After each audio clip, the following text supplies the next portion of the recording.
Final speaker tonight, very fitting I think to end with the director of the National Palestine Solidarity Campaign. So a very warm welcome to Ben Jamal to come and speak. Thank you, Ben.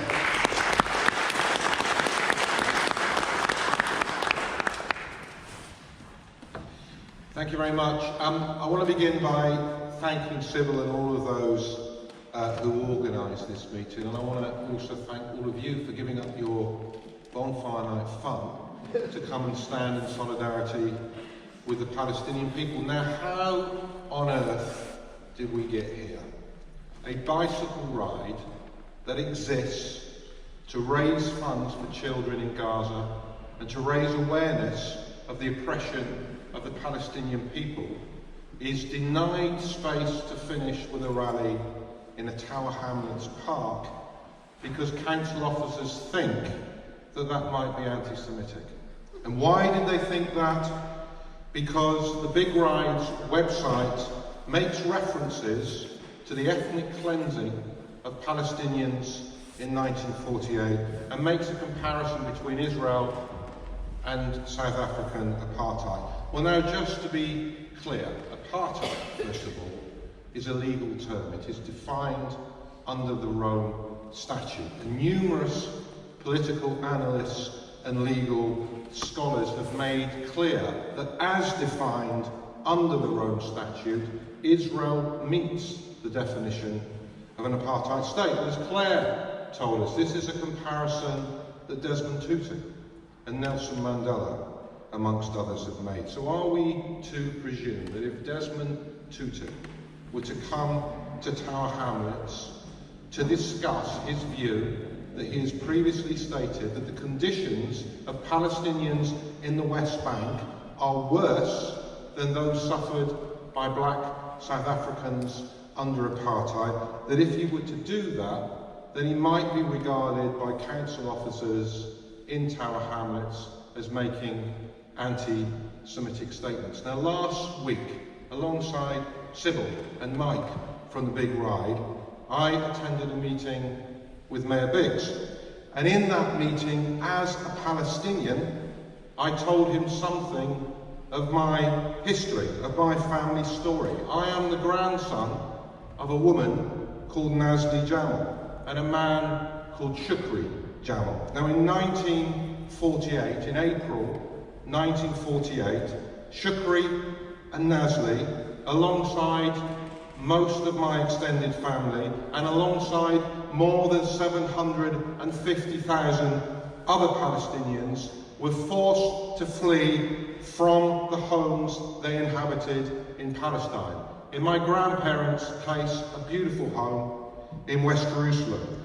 They were forced to flee from their home for one reason and one reason only, because they were Palestinians and Israel wanted to establish a state in which the majority of the inhabitants would be Jewish and where the rights of Jewish citizens would be privileged above those of non-Jews.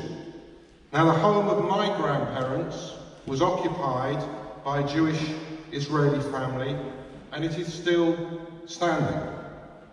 Other Palestinians, of course, had their homes destroyed. Over 500 Palestinian towns and villages were destroyed, and in most cases, those ruins built over to construct towns and villages, in many cases for Jewish citizens only.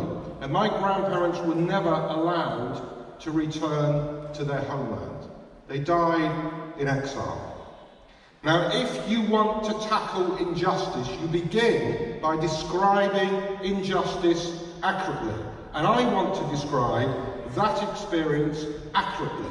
I want to describe that history in the way it is described on the Big Ride website as an act of ethnic cleansing.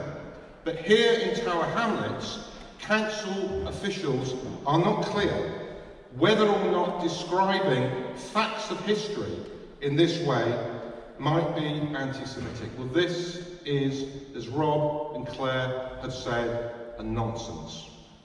It arises from a definition of anti-Semitism designed, as we have heard, to protect Israel from legitimate criticism and designed to chill activism for Palestinian rights. So in order to protect freedom of expression in this borough, it is important, it is urgent that these caveats are adopted.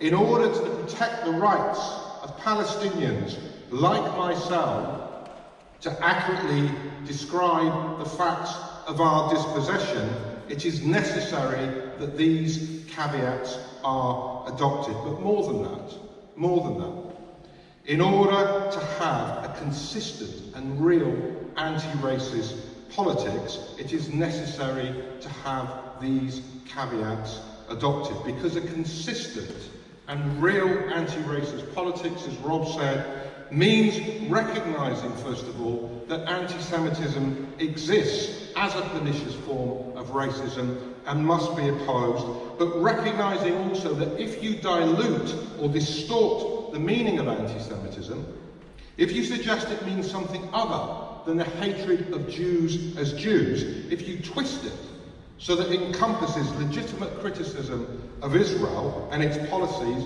then you degrade political discourse and you drain anti-Semitism of all meaning. So a consistent anti-racism means standing against anti-Semitism, but it also means standing against the laws, policies and acts of the Israeli state that discriminate on the basis of race, ethnicity, culture or religion, however one wishes to define Jewishness. So I want to thank the councillors for coming here tonight and for what they've said, but I want to say to you all, you have a job to do. A job to ensure that there is internal pressure within the council to do what they were asked to do last November and insert these caveats so that the core rights of Palestinians are protected and the rights of residents of Tower Hamlets to show solidarity with Palestinians are also protected. And you here tonight, and I hope it is most of you, who are local residents of Tower Hamlets, you also have a job to do, to keep putting external pressure on the council to do just those things. Be under no illusion. Those who are pushing hard across the country for the adoption of the IHRA are engaged in a process designed to suppress activism for Palestine. And part of the way that works, as I've said, is to create a chilling effect. That is what we have seen being attempted to work here. When a bike ride raising money for children in Gaza can be called racist, then the intention is to dissuade people from participating in and supporting that bike ride. So as well as tackling the abuses of the IHRA in the way we have tonight, and in the actions we have taken since the council made that decision, we also need to tackle this chilling effect by refusing to be silent and refusing to be deterred in our campaigning. And we can draw inspiration in that from the big ride itself. When they were refused access to a local park, they contacted a local church, they found a church, this one that would host them, and over 200 riders went ahead and finished with a magnificent, triumphant, celebratory event in this church. And next year they will ride again, hopefully finishing here in Tower Hamlets. Now believe me, the Palestinian people need acts of solidarity like this more than ever. I've been campaigning on the issue of justice for the Palestinian people for more than 20 years. There has not been a time during those 20 years when I could not honestly say the situation on the ground was worsening, but that has never been more true than it is today. Israel, supported by Donald Trump, is engaged in a process that is nothing less than an attempt to finally liquidate the Palestinian struggle for justice. Since Trump's election, we've seen settlements expanding in the fastest rate since the Oslo Accords, and now in the context of the Israeli elections, Netanyahu promising to annex 30% of the West Bank. We've seen, as Rob said, Israel continuing to respond to Palestinians, demonstrating every Friday since March 2018 in the Great Return March, responding with live fire, killing over 200 and injuring and maiming over 35,000. We've seen in 2018 the passing of the nation-state law, which cements more than 60 already existing laws that discriminate against Palestinian citizens of Israel, but further embeds such discrimination within the Constitution, denying them full and equal rights under the law. And crucially, we've seen the US cutting funding to UNRWA, the agency that supports Palestinian refugees, but this as part of the attempt by Israel to redefine the status of a refugee, so that it applies only to those directly expelled in 1948, and not as it does under international law to their descendants. And all of this now coming together in Trump's so-called deal of the century, a deal that offers Palestinians the promise of huge economic investment in return for giving up their collective rights. The message from Israel and the US to the Palestinian people is clear. Give up your collective and inalienable rights. Give up your right to a capital in Jerusalem. Give up your right to self-determination. Give up your right to return to the homes from which you were expelled in return for the promise of huge sums of money. Give up, if you like, your struggle for freedom in exchange for the promise that you might perhaps be allowed to live just a little bit more comfortably within your change. Now, this plan, if it's going to succeed, demands two things. First of all, it demands that the Palestinian people give up their resistance. It rests on the belief that if you can place them as a people under such conditions of hardship, they will give in and they will accept this promise of a better life in return for their rights. This is revisiting the promise that Ben-Gurion, the first Prime Minister of Israel, made to his people. He said Israel will eventually achieve its goal of exercising sovereignty from the river to the sea, because the Palestinian people will inevitably give up. The old will die, he said, and the young will forget.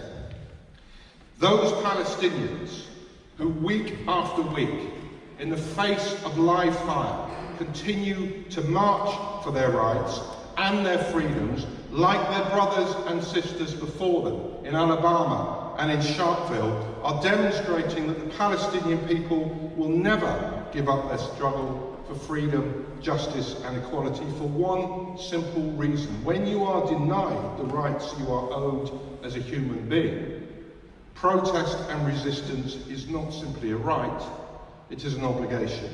Now, the second thing required for Israel's plan, for Trump's plan to succeed, is that the world turns away and leads the Palestinian people to their fate.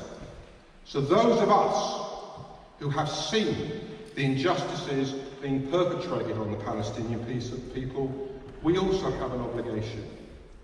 We are not obliged, like our brothers and sisters in Gaza, to walk unarmed into the line of fire, but we are obliged here in Tower Hamlets to keep protesting, to keep lobbying your MPs and your local councillors, to keep marching, to keep attending meetings like this, to keep supporting initiatives like the Big Ride, to keep on joining and supporting boycott campaigns, to join the Palestine Solidarity Campaign, to continue to show solidarity until the Palestinian people enjoy what is their birthright: freedom, justice and equality in their historic homeland.